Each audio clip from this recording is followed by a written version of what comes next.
ಏಯ್ ಏನಾಯ್ತು? ಏಯ್ ಯಾರಾದ್ರೂ ಕಬ್ಬೆ ತಗೊಂಬರೋ.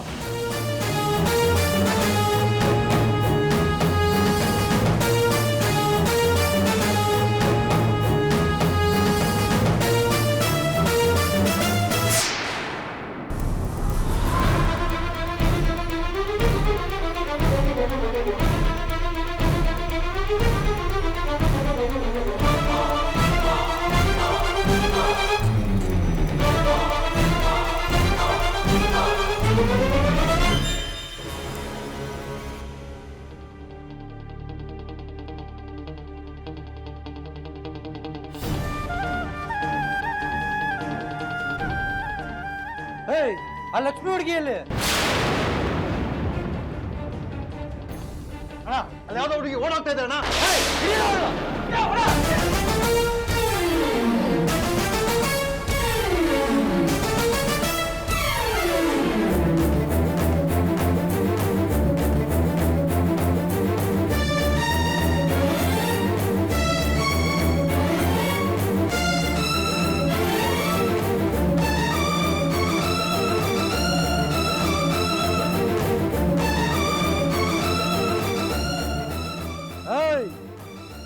ಕಾಡ್ ಬಿಟ್ಟು ಅವಳು ಎಲ್ಲೂ ತಪ್ಪಿಸ್ಕೊಳಕ್ ಸಾಧ್ಯ ಇಲ್ಲ. ಅವಳು ಯಾವುದೇ ಕಾರಣಕ್ಕೂ ಮಿಸ್ ಆಗಬಾರ್ದು. ಏಯ್ ಒಬ್ಬ ಇಲ್ಲೋಗೋ, ಒಬ್ಬ ಅಲ್ಲೋಗೋ, ಒಬ್ಬ ಈ ಕಡೆ ಹೋಗೋ. ಅವಳು ಮಿಸ್ ಆಗಬಾರ್ದು. ಏಯ್ ಒಂದಜ್ಜ ಮುಂದಿಟ್ರೆ ಸಾಯಿಸ್ಬಿಡ್ತೀನಿ.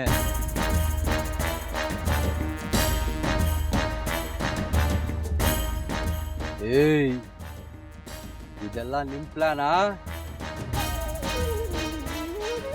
ನಿನಗ್ ಪಿಟ್ಸ್ ಬಂದಿದ್ದು ನಿಜಾನಾ ಇಲ್ಲ ನಾಟಕನಾ? ಇಲ್ಲ, ನಂಗೆ ನಿಜವಾಗ್ಲೂ ಪಿಟ್ಸ್ ಬಂದಿತ್ತು. ನಾನು ನಾಟಕ ಮಾಡ್ತಿಲ್ಲ.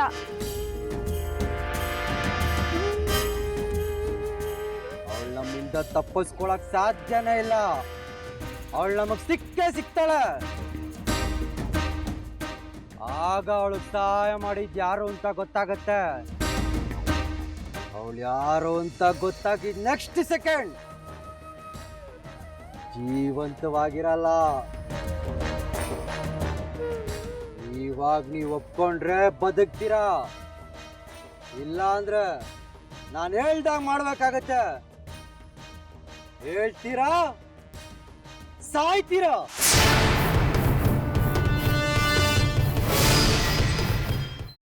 ಅದನ್ನೇ ಮನಸ್ಸಿನಲ್ಲಿ ಇಟ್ಕೊಂಡು ಯೋಚನೆ ಮಾಡ್ತಾ ಇದ್ದೀಯಾ? ಮೊದಲು ಅದರಿಂದ ಹೊರಗಡೆ ಬಾ. ನಾನೇನು ಯೋಚನೆ ಮಾಡ್ತಿಲ್ಲ ಅಜ್ಜಿ. ನಿನ್ನ ಚಿಕ್ಕ ಮಗುವಿಂದ ನೋಡ್ತಾ ಇದ್ದೀನಿ. ಯಾವುದಾದ್ರೂ ಯೋಚನೆಯಿಂದ ಹೊರಗಡೆ ಬಂದೆ ಅಂತ ನೀನು ಮಾತು ಹೇಳಿದ್ರು ನಿನ್ನ ಮನಸ್ಸೆಲ್ಲ ಅದರಲ್ಲೇ ಇರುತ್ತೆ. ಅದಿತಿ, ಯಾವುದ್ರ ಬಗ್ಗೆ ಯೋಚನೆ ಮಾಡ್ತಿದ್ಯಾ? ಶ್ರೀಚಕ್ರ ನಮ್ಮ ಕೈವಶವಾದ್ರೆ ಇಡೀ ಜಗತ್ತೇ ನಮ್ಮ ಪಾಳೆ ಪಟ್ಟೆ.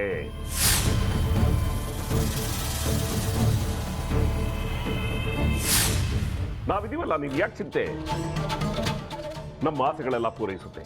ಅದಕ್ಕೆ ನಾನು ಹೇಳಿದ್ದು ನಮ್ಮ ಜೊತೆ ಕೈ ಜೋಡಿಸು ಅಂತ.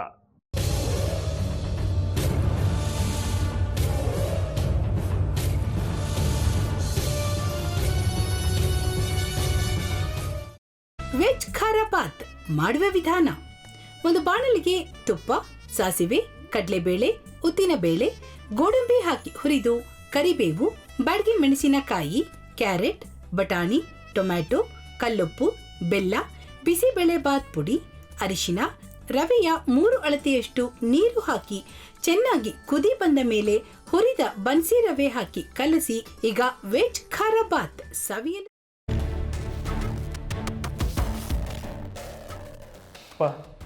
ಇಷ್ಟೋ ತನಕ ಡೆಲಿವರಿ ಆಗಿಲ್ಲ ಅಂದರೆ ಅಕ್ಕಂಗೆ ಏನಾದರೂ ಪ್ರಾಬ್ಲಮ್ ಇರ್ಬೋದಾ? ಆ ಥರ ಏನಾದರೂ ಇದ್ದರೆ ಡಾಕ್ಟ್ರು ಬಂದು ಹೇಳ್ತಿರ್ಲಿಲ್ವ ರವಿ?